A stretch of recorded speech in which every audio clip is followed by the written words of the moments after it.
Oftentimes, our goal wrongly is to listen long enough that I will know what to say. That's not really the goal of listening. The goal of listening is that I can listen to you enough that I understand how you experience what it means to be human. And I'm transformed by empathy, and that will change the way that I respond to you. Hello, everyone, and welcome to the Pivot Podcast, where we explore how the church can faithfully navigate a changing world. I'm Alicia Granholm. And I'm Dwight Zscheile. Our guest today is Dr. Scott Cormode, Hugh Dupree Professor of Leadership Development at Fuller Theological Seminary and the author of several books, including The Innovative Church. He has spent a long career thinking about what it means to lead Christian communities faithfully and to help ordinary people make Christian sense of their lives. Scott was one of the original co-hosts of this Pivot podcast when it first launched during COVID 6 years ago, and we're excited to have him back with us as a guest to reflect on our theme for the season, which is making the ancient new. So welcome, Scott. Thanks for having me. We're so happy to have you, Scott.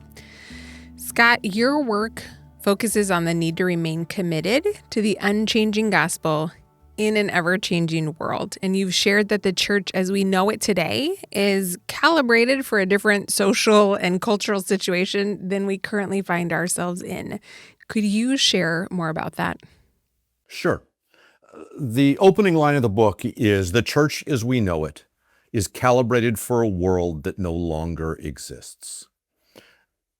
Many of the assumptions that we made, many of the practices, or not the practices, the habits that we put in place as a church were established a generation, 2 generations ago, and we can look at how the world has changed. And the central question that I'm interested in is, how do we embody a never-changing gospel in an ever-changing culture? We want to maintain a rock-solid commitment to the never-changing gospel, but we can't simply assume that the form will stay the same.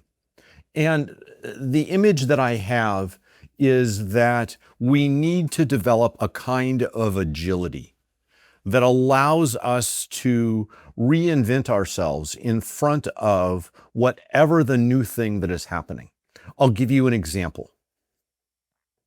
I live in California, and I attend a church. I'm not the primary pastor, but I tend to preach regularly. And what I'll do is I'll take a month here or there. So I'll take the month of January and the month of May typically.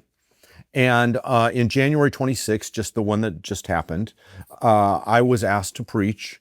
And in advance of my preparation, they told me back in November or so, we would like you to preach on hospitality to immigrants as part of what you're going to do. And so I preached one sermon on hospitality to immigrants. Well, it just so happened that was during when the surge of ICE was happening in South Minneapolis. And that was something that was deeply personal to us because my daughter happens to live exactly in the neighborhood where all of this was going on. She's about 4 miles from where you're sitting right now, so I wish I could be there with her.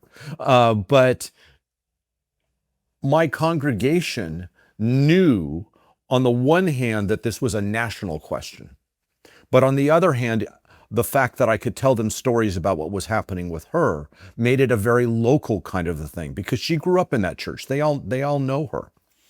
They all have met her husband. They all know her husband's an African American. And so they know what it's that she's living in this community. And as we have these conversations, it feels fresh. Well, the church has been dealing with hospitality to strangers forever. But the new question of how does that apply in this particular setting created a need for a kind of agility. And the question was, how do we embody this never-changing gospel in this new thing that has come along? And so we had to find a way to do that. That's what we mean when we talk about embodying a never-changing gospel in an ever-changing culture.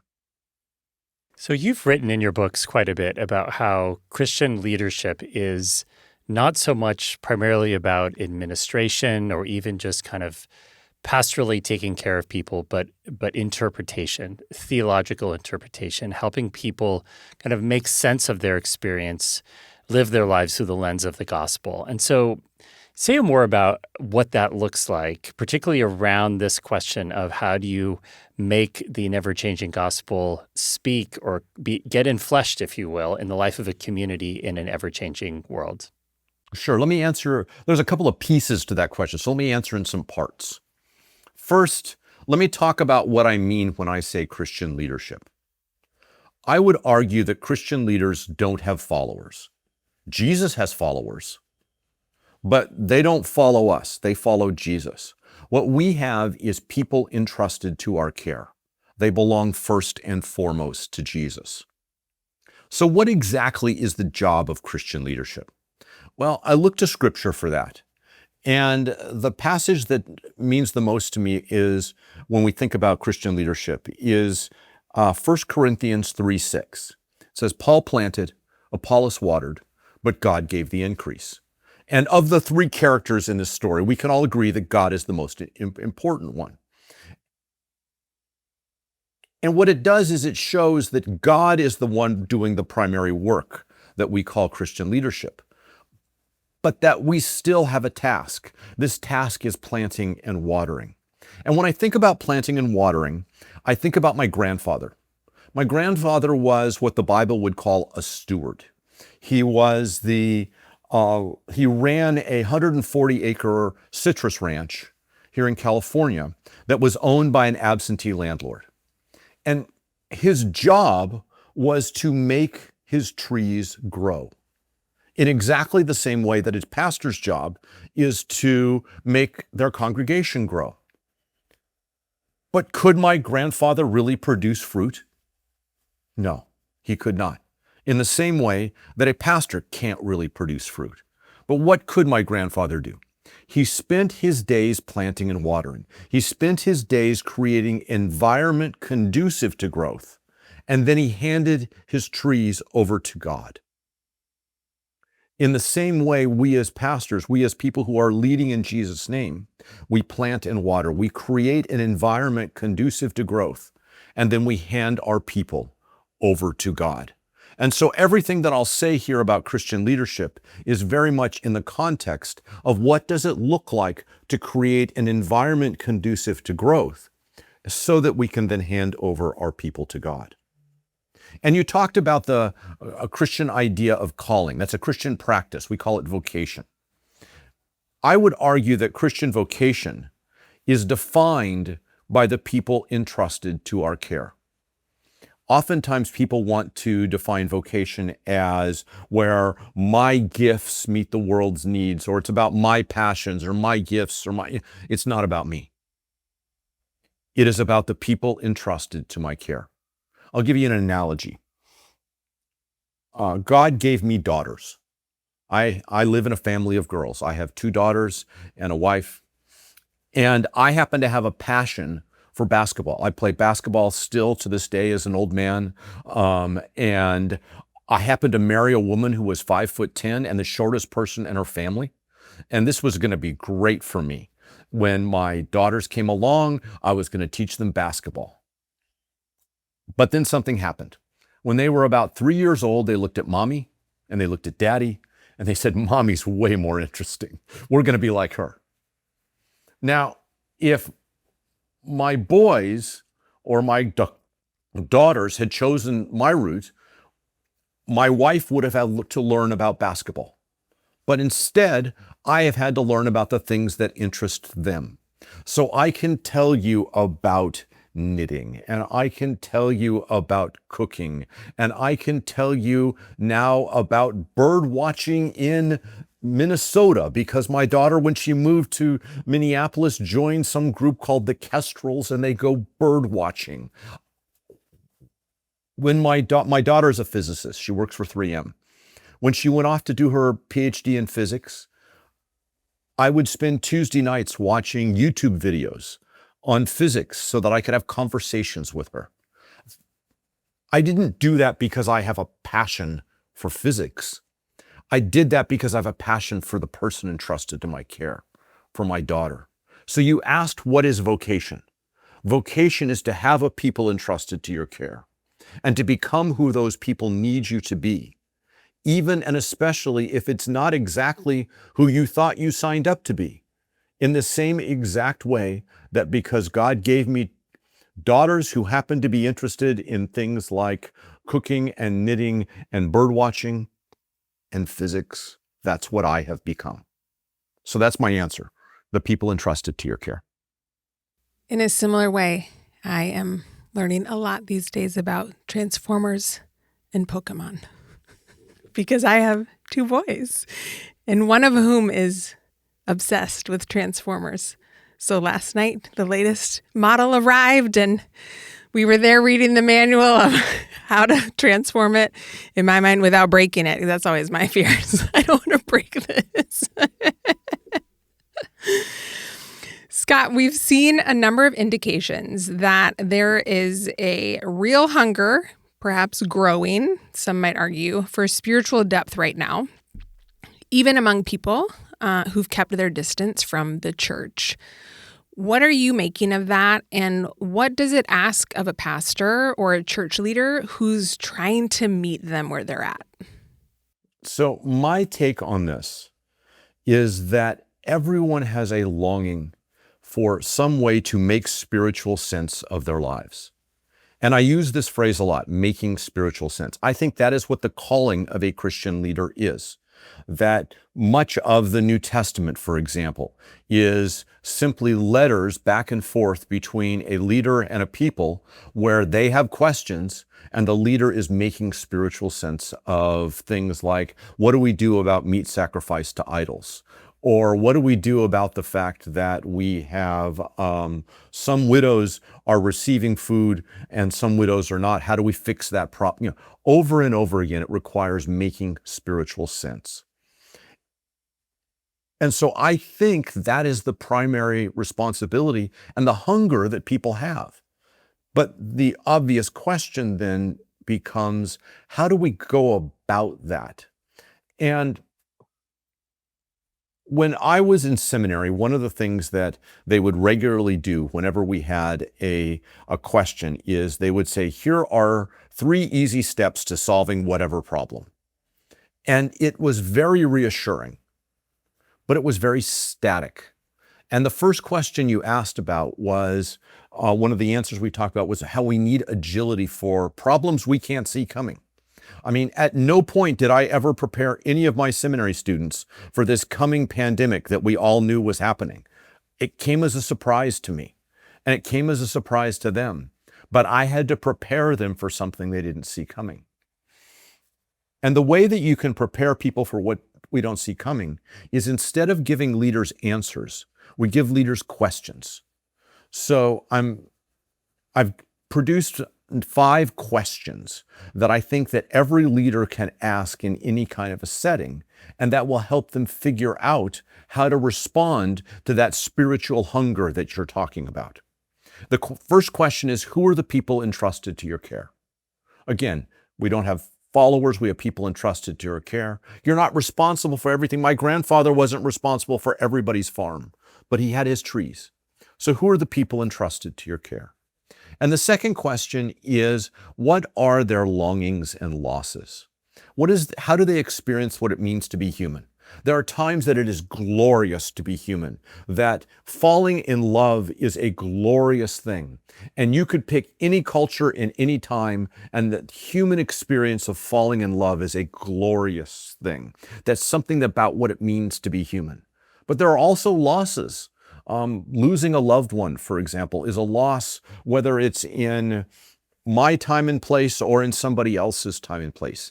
It's universal to being human. And so the way that I talk about it is I ask people, how do you pay attention to what it means for what keeps your people awake at night? And if you could know what keeps your people awake at night, that's your preaching and teaching agenda. You need to respond to that. The third question is, what are the big lies they believe about God? Over and over again, our people believe big lies. I have a list of, I think it's 23 of them that I've that I've built up just from listening to congregations. One of them, for example, is the idea that believing the right things makes up for not doing the right things. Or one of the ones that's very common in youth ministry is, well, if you really knew me, you wouldn't love me. We have to pay attention to the big lies. And then our job is, number 4, is how do you make spiritual sense of that? And then the 5th one is how do you present that as a shared story of future hope? A shared story of future hope. So all of that adds up together to where you can create a shared story of future hope that makes spiritual sense of the longings and losses of the people entrusted to your care. And if you do that, if you really listen well, you will then be able to satisfy that deep spiritual hunger that people often aren't able to articulate, but are grabbing for. So I love that framework, and I love that phrase that you have in your book repeatedly, which is leadership begins with listening. And I shamelessly use that with my students as well as I teach leadership here at Luther Seminary. But I want to just dig in a little bit more to how do we think about stewarding ancient traditions, practices, wisdom in that process you just described, and to help those practices, those stories, the ancient wisdom connect with the longings and losses that people have. So let me answer. I think you've asked 2 questions. One is about listening, and one is about ancient practices. I will give a brief answer to the listening question because left to my own devices, I will talk about that for hours on end. I think that part of the question is, who do we listen to? The people entrusted to our care. What do we listen for? Their longings and losses. How do we listen well? We listen with compassion. And the key idea is we listen in order to be transformed. Oftentimes, our goal wrongly is to listen long enough that I will know what to say. That's not really the goal of listening. The goal of listening is that I can listen to you enough that I understand how you experience what it means to be human. And I'm transformed by empathy, and that will change the way that I respond to you. The other thing that you asked is, how do we take ancient practices? I've got a couple of chapters in my book where we have 9 Christian practices that we talk about reinventing. And what I mean by reinventing practices is the idea that there are certain practices that are what are called constitutive practices. They constitute the faith. There is no time or place where Christians have met that they didn't practice this particular. So for example, worship. We can't say that, oh yes, my church is one of those churches that we believe in Jesus, but we don't worship. That doesn't make any sense. We've got 9 of these different practices that we work through. And we recognize that the structure of the practice can change over time. None of us think that we should worship the way we did 1,000 years ago, and that simply whatever worship looked like 1,000 years ago is what it should look like today.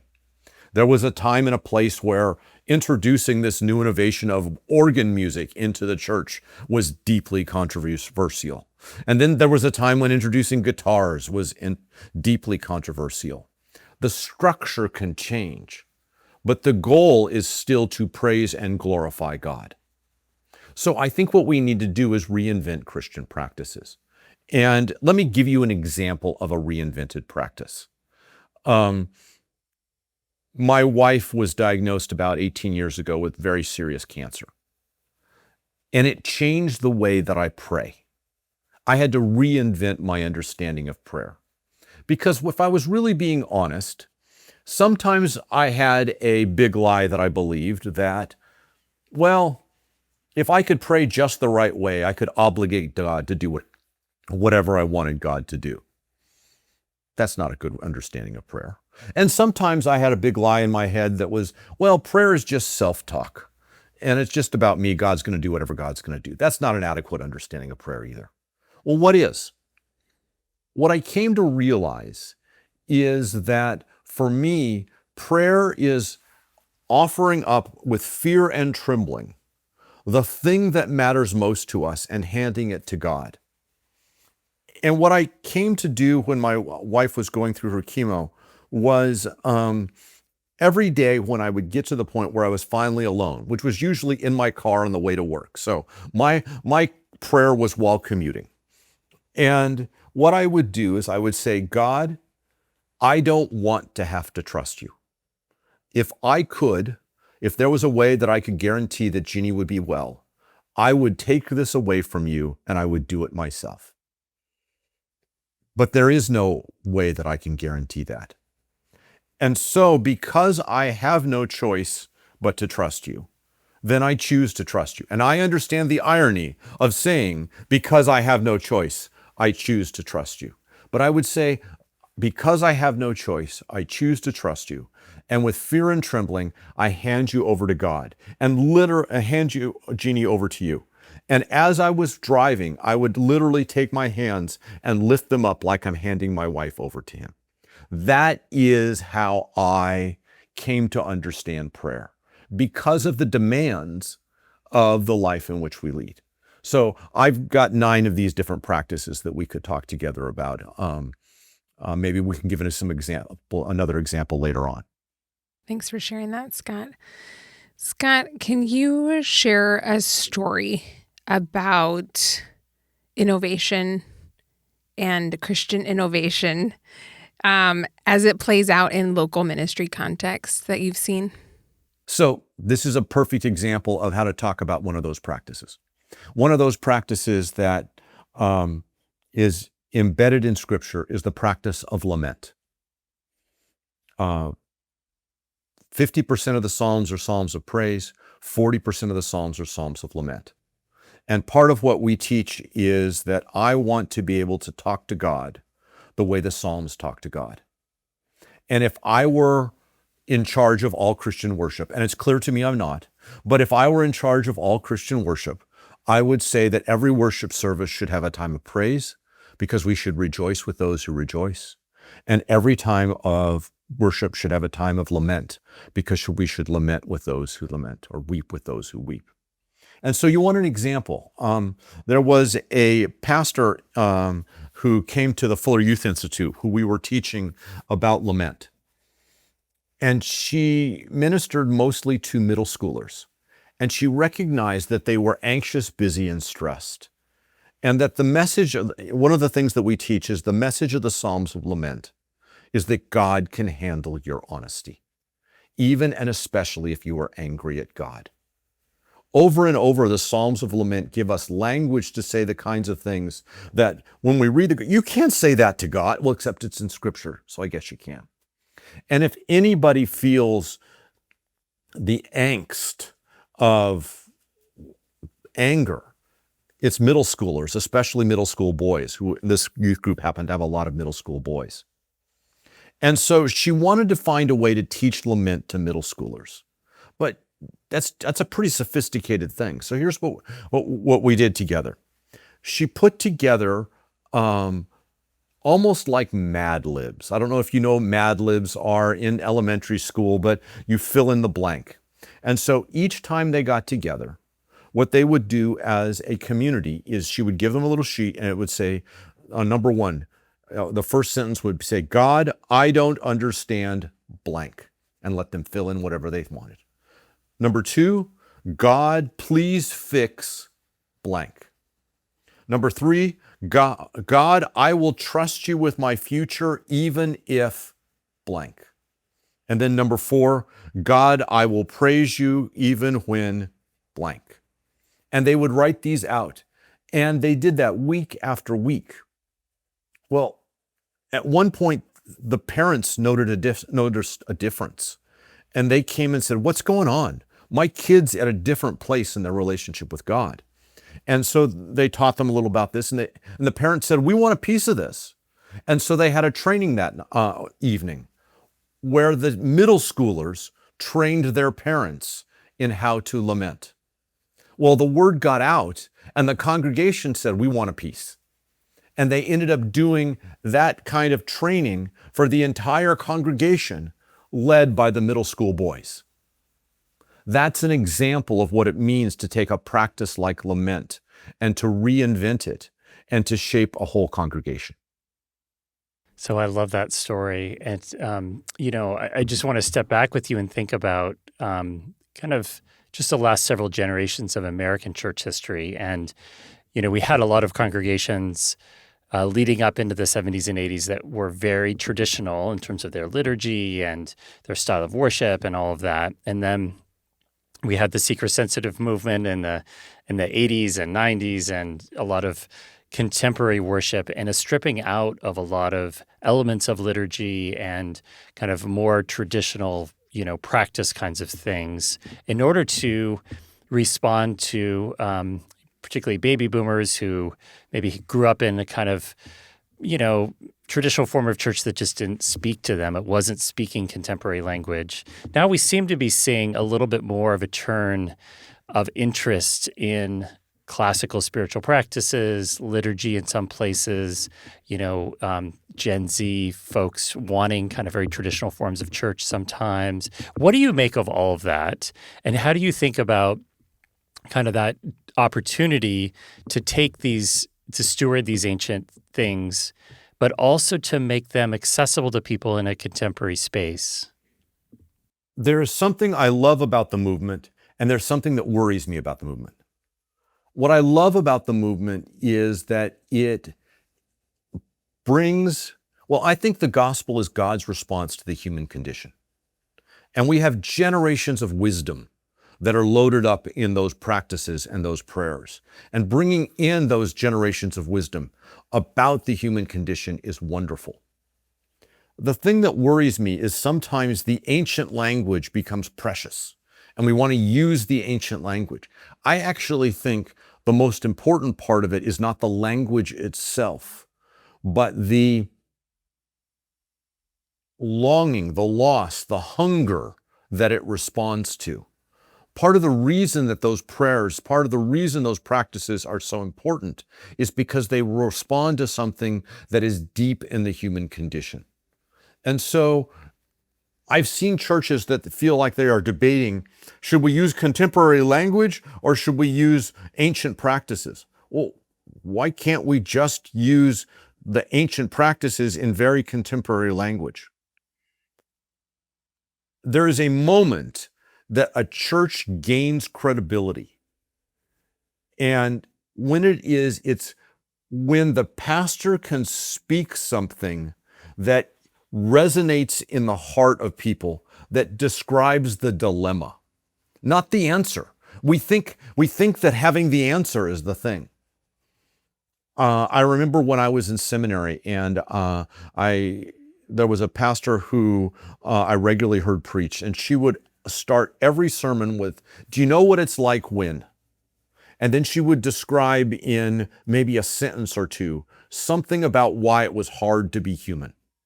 Do you know what it's like when you had a really hard day and you get home and you discover that and something, and the moment everybody goes, "Oh, yes," that's the moment of credibility. Not necessarily having all of the answers, but feeling heard. And so if we can find ways, whether it is ancient language or contemporary language, to respond to the things that keep people awake at night, that's what's going to change them. When a pastor is trying to introduce ancient practices into a congregation that did not grow up with them, what can tend to go wrong, and what does it look like when things go well? I want to offer an analogy of how we typically do new programs to explain why we need a different method. When my daughter was learning to drive, I took her to the church parking lot like on a Sunday afternoon when there was nobody there, and we set up some dirt clods in there, and I just had her weave in and out, just practicing where, she couldn't make them. She couldn't get far enough that she was going to hurt anything. We made jokes about it. "Oh no, you just destroyed that little planet," whatever it was. And it was very, very safe. There was no pressure. Now, what if instead we had built a grandstand in the church parking lot and invited all of her friends to come and watch? And they had all built signs where they were cheering for her, and they held up fat heads with her face on it. Would that, that is the most supportive thing you could do, right? No, it would be terrible, because now all of a sudden you're making your rookie mistakes in public. What do we do when we introduce a new program at our church? We bring in a logo and theme music, and we say, come watch us make our rookie mistakes where it is the least forgiving place to do it. We need to find what in restaurant world would be called a soft launch. You often open your restaurant before you have the grand opening, and you get all the kinks out, and then you invite the world. So when this youth minister was trying to work on Lament, she started with a group of middle school boys. And then she went to the whole middle school group, and then the parents, and then the whole congregation. Find some soft launch, some place where you can work out the kinks. Because what will happen invariably is there'll be some word you'll use, something you'll say that is innocent in your mind, but somebody will react negatively to it. And you'll have to find a better way to say it. And you get all of that done where it's safe to make your mistakes. And then you launch it in public. That's probably the biggest mistake that I've seen congregations make in trying to create new programs like this. So as we bring the conversation to a close, I want to just focus a little bit on leaders. And we hear from a lot of pastors and other church leaders, as I'm sure you do as well, a sense of the weight of being responsible for stewarding forms of Christian ministry, Christian community, congregational life that are really calibrated for a different world than they find themselves in, and really are struggling with their own sense of burnout sometimes, their own losses, if you will, and that sense of responsibility for meeting expectations that people have to keep things the way they are. And yet, as you're talking about, we need to keep adapting and changing. What would be your words to a leader who finds herself in that kind of situation? Well, the first thing I have is empathy. It's really hard out there. And anybody who tells you differently is missing. It's really hard out there. And so I want to recognize that first. And so my prayers are with those people. What can we do about it? Number one is, to me, I don't know how to be in ministry without being in community. They're finding people who I can be honest with, finding people who can tell me the truth, finding people that will support me, I think the way we have constructed Christian leadership, especially pastoring in the United States, is just too individualistic, and that it was never meant to bear the weight. No individual was meant to bear all that weight. And so part of the problem is we discover that individuals can't bear the weight that they were never meant to bear, and they feel somehow responsible. And so finding community is important. The other is, one of the practices that we spend a lot of our time talking about is reinventing the notion of Sabbath. We tend to think of Sabbath as a day of rest. But when you look at the Hebrew people and the gift of Sabbath, I would argue that Sabbath is a healthy rhythm of labor and rest. The Hebrew slaves were working 7 days a week, and of course they had lots of labor. And so of course it was emphasized the idea of rest. But especially we hear the creation story, God's labor and God's rest are intertwined with each other. And we need to learn how to labor well, and we need to learn how to rest well. And the image that I've had for my own, I can't speak for anybody else, is that there are times that I have what I would call junk food labor and junk food rest. What I mean by that is there's times that I eat, but it's junk food and it's not really going to be nourishing for me. And there are kinds of labor that are really nourishing. And there are kinds of labor that are just, you know what procrastination's like. I'm still at work, but it's junk food. And there's a kind of rest. For me, I know, for example, that if I'm just flipping channels on the TV, I might as well just go to bed, because that's a junk food rest. I find that rest for me needs to be something that fully engages my mind, but fully engages my mind on something very different. So for example, I mentioned earlier that I'm a basketball fan. I watch basketball the way that a coach watches it. I'm constantly, having this whole conversation with myself. My whole brain is engaged in it. And I find that very restorative. Every person has to find what's restorative for them.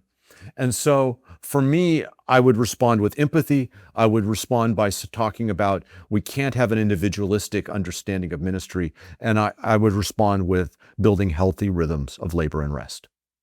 Well, Scott, thank you so much for the richness of this conversation and for your work as well, which is, I think, such a helpful reframing of what it means to lead Christian communities today, being deeply anchored in ancient ways, but also responding precisely to what people are struggling with and yearning for.